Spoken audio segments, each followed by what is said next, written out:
ये आकाशवाणी रायपुर है। प्रादेशिक समाचार बुलेटिन के साथ मैं लता देवी चौहान।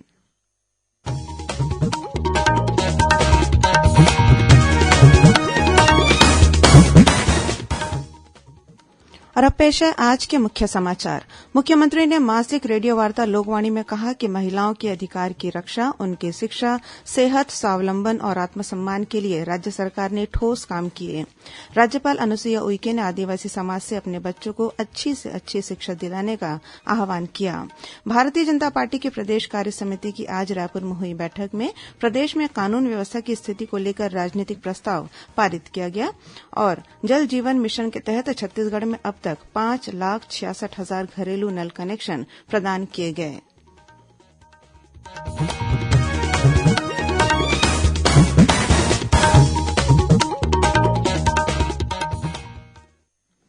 कोरोना महामारी के खिलाफ देश एकजुट होकर लड़ रहा है। आप भी हमारे साथ सुरक्षा और बचाव के 3 आसान एहतियाती उपायों का संकल्प लें।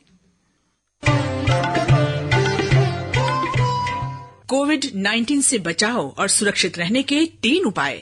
मास्क लगाएं, 2 गज दूरी है जरूरी, सुरक्षित दूरी रखें, हाथ और मुंह साफ रखें। अब समाचार विस्तार से।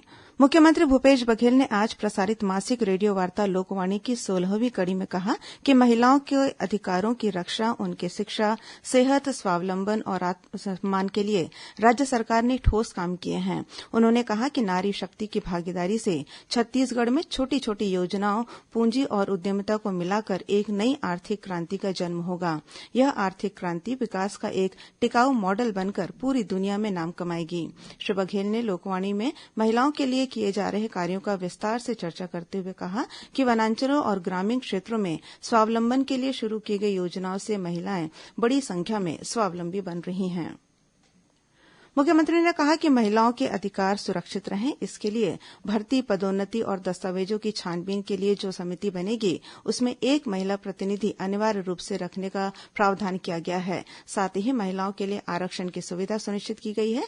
उन्होंने कहा कि प्रदेश में शिक्षकों की स्थायी भर्ती और पुलिस भर्ती की रुकी हुई प्रक्रिया शुरू की गई है। इनमें भी महिलाओं को रोजगार के अवसर मिलेंगे। स्व सहायता समूहों में भी महिलाओं को जोड़कर उन्हें स्वावलंबन की गतिविधियों से जोड़ा गया है। मुख्यमंत्री ने बताया कि प्रदेश के हर जिले में कन्या महाविद्यालय और कन्या छात्रावास भी खोले जाएंगे।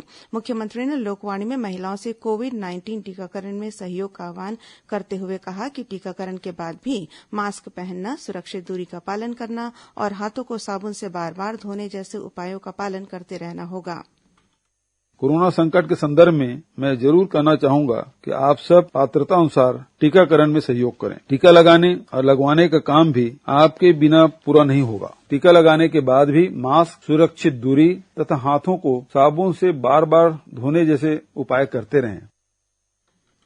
छत्तीसगढ़ में कोरोना संक्रमण के बढ़ते मामलों के बीच विभिन्न जिलों में प्रशासन ने सख्ती दिखाना शुरू कर दी है। राजनांदगांव जिला प्रशासन द्वारा शहर में बिना मास्क पहने घर से बाहर निकलने वालों के साथ ही शारीरिक दूरी का पालन नहीं करने वाले लोगों पर जुर्माना लगाया जा रहा है। पिछले हफ्ते भर में 580 लोगों पर चालानी कार्रवाई की गई है। इसके अलावा जिले के मोहला विकासखंड के ग्राम मड़ियानवाड़वी में आईटीबीपी 44वीं वाहिनी के जवानों ने सिविक एक्शन कार्यक्रम के तहत मेडिकल कैंप लगाया, जिसमें ग्रामीणों को गांव को स्वच्छ और सुंदर रखने तथा कोरोना संक्रमण की सुरक्षा के संबंध में सुझाव दिए गए। उधर रायगढ़ जिला कलेक्टर ने सड़क पर बिना मास्क लगाकर निकलने वालों पर जुर्माना लगाने के साथ ही उनकी कोरोना जांच कराने के निर्देश दिए हैं। वहीं कोरोना जांच से मना करने वालों के खिलाफ एफआईआर भी दर्ज की जाएगी। राज्यपाल अनुसुईया उइके ने आदिवासी समाज से आह्वान किया है कि वे अपने बच्चों को अच्छी से अच्छी शिक्षा दिलाएं। शिक्षा ही विकास की महत्वपूर्ण कुंजी है। शिक्षा से ही जागरूकता आएगी और समाज सशक्त होगा। सुश्री उइके ने आज आदिवासी सेवा मंडल भोपाल द्वारा आयोजित युवक युवती परिचय सम्मेलन को वर्चुअल रूप से संबोधित करते हुए यह बात कही। उन्होंने कहा कि आदिवासी सेवा मंडल द्वारा आदिवासी समाज की बेहतरी के लिए कार्य किया जा रहा है, जो सराहनीय है। यह प्रयास आदिवासी समाज को आगे ले जाने में बहुत मददगार साबित होगा। भारतीय जनता पार्टी की प्रदेश कार्य समिति की बैठक आज रायपुर के कुशाभाऊ ठाकरे परिसर स्थित पार्टी कार्यालय में आयोजित की गई। बैठक में प्रदेश में कानून व्यवस्था की स्थिति के संबंध में राजनीतिक प्रस्ताव लाया गया। साथ ही संगठन के आगामी 3 महीने की कार्ययोजना, रणनीति और अन्य विषयों पर विचार विमर्श किया गया।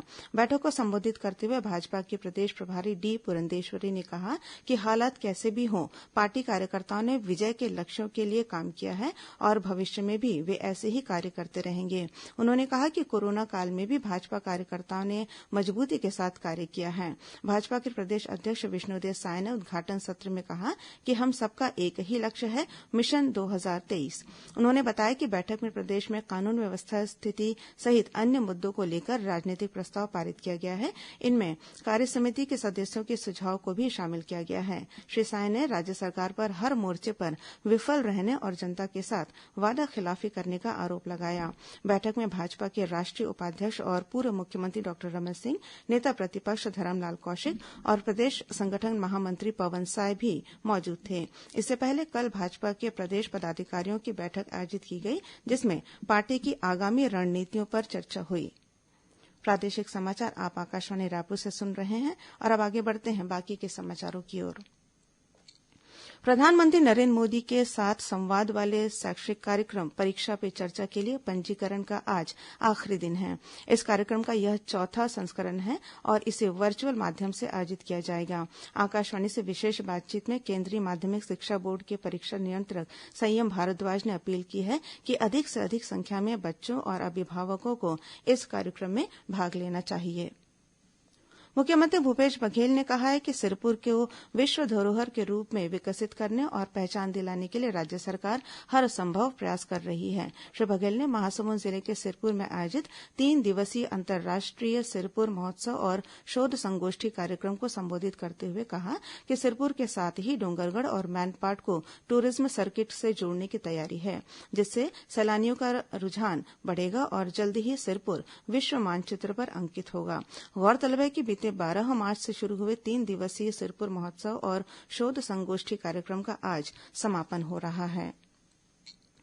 जल जीवन मिशन के तहत छत्तीसगढ़ में अब तक 5,66,000 घरेलू नल कनेक्शन प्रदान किए जा चुके हैं। लोक स्वास्थ्य यांत्रिकी मंत्री गुरु रुद्रकुमार ने केंद्रीय जल शक्ति मंत्रालय द्वारा आयोजित वीडियो कॉन्फ्रेंसिंग में यह जानकारी दी। बैठक में केंद्रीय मंत्री गजेंद्र सिंह शेखावत ने छत्तीसगढ़ सहित विभिन्न राज्यों में जल जीवन मिशन के कार्यों की समीक्षा करते हुए छत्तीसगढ़ में संचालित कार्यों को लेकर संतुष्टि जताई। बीजापुर जिले में सुरक्षा बलों को नुकसान पहुंचाने के उद्देश्य से आईईडी लगाने के दौरान उसमें विस्फोट होने से एक माओवादी की मौत हो गई। यह घटना मिरतुर थाना क्षेत्र के बेचापाल कुर्रेपाल मार्ग पर हुई। पुलिस ने माओवादी का शव बरामद कर लिया है। इस बीच बस्तर रेंज के आईजी, डीआईजी, कलेक्टर और पुलिस अधीक्षक ने बीजापुर जिले के उसूर विकासखंड के माओवाद प्रभावित ग्राम गलगम स्थित पुलिस कैंप पहुंचकर जवानों से चर्चा की। इस मौके पर आईजी सुंदरराज पी ने जवानों से कहा कि पुलिस कैंप के खुल जाने से इस इलाके में विकास कार्यों में तेजी आएगी। इधर कोंडागांव पुलिस द्वारा विशेष अभियान आमचो पुलिस आमचो गांव के तहत आज माकड़ी थाना क्षेत्र के ग्राम लभा में चलित थाना लगाया गया। इस दौरान पुलिस द्वारा ग्रामीणों से रूबरू होकर अपराधों की रोकथाम और विभिन्न अपराधों के बारे में जानकारी दी गई। इसके अलावा यातायात नियमों के संबंध में ग्रामीणों को जागरूक किया गया। राज्य सरकार ने स्पष्ट किया है कि जगदलपुर के डिमरापाल स्थित मेडिकल कॉलेज के साथ संचालित अस्पताल का नामकरण स्वर्गीय महेन्द्र कर्मा के नाम पर किया गया है, जबकि मेडिकल कॉलेज स्वर्गीय बलीराम कश्यप के नाम पर ही रहेगा। बस्तर कलेक्टर रजत बंसल ने कहा है कि मेडिकल कॉलेज के नाम में किसी भी प्रकार का कोई फेरबदल नहीं किया गया है। बस्तर के विकास में उल्लेखनीय योगदान के चलते यहां संचालित अस्पताल का नामकरण स्वर्गीय महेन्द्र कर्मा के नाम पर किए जाने के प्रस्ताव के बाद यह कार्रवाई की गई है। राजधानी रायपुर के शहीद वीर नारायण सिंह अंतर्राष्ट्रीय क्रिकेट स्टेडियम में road safety world series T20 cricket प्रतियोगिता में आज इंग्लैंड लेजेंड्स का मुकाबला श्रीलंका लेजेंड्स से हो रहा है। इससे पहले कल शाम खेले गए एक अन्य मैच में इंडिया लेजेंड्स ने साउथ अफ्रीका लेजेंड्स को 57 रनों से पराजित किया। इस बीच मुख्यमंत्री भूपेश बघेल ने इस टूर्नामेंट के आगामी 17 मार्च को खेले जाने वाले पहले सेमीफाइनल मैच को देखने के लिए प्रदेश के सभी विधायकों को आमंत्रित किया है। नारायणपुर में मावली मेले में अंतर्राष्ट्रीय महिला सप्ताह के अवसर पर अबूझमाड़ की संस्कृति और पहनावे के बारे में लोगों को परिचित कराने के उद्देश्य से अबूझमाड़ रैंप वॉक का आयोजन किया गया। इसमें अबूझमाड़ के बच्चों और महिलाओं ने बड़ी संख्या में भाग लिया। नारायणपुर पुलिस, नवाचार फाउंडेशन और करुणा फाउंडेशन के सहयोग से आयोजित इस कार्यक्रम में अलग अलग वर्ग में विजेता प्रतिभागियों को स्मृति चिन्ह और पुरस्कार प्रदान किए गए।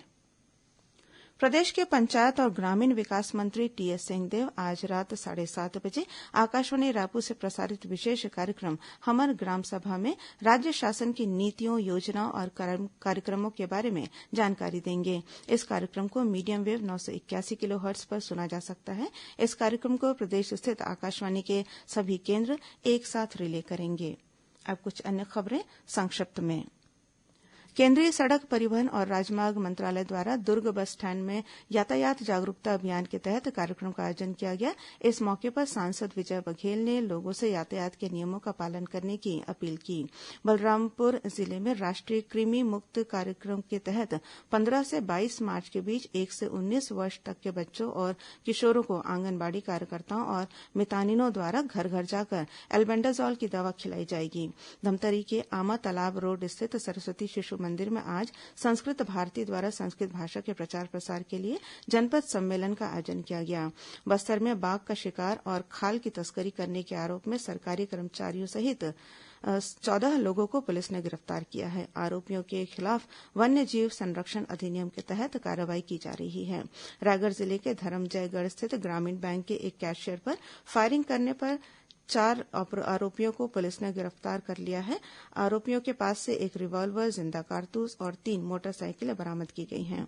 कोंडागांव जिले में फरसगांव पुलिस ने ऑपरेशन मुस्कान के तहत गुम हुई बालिकाओं को पश्चिम बंगाल और झारखंड से बरामद कर उन्हें उनके परिजनों को सुपुर्द किया है।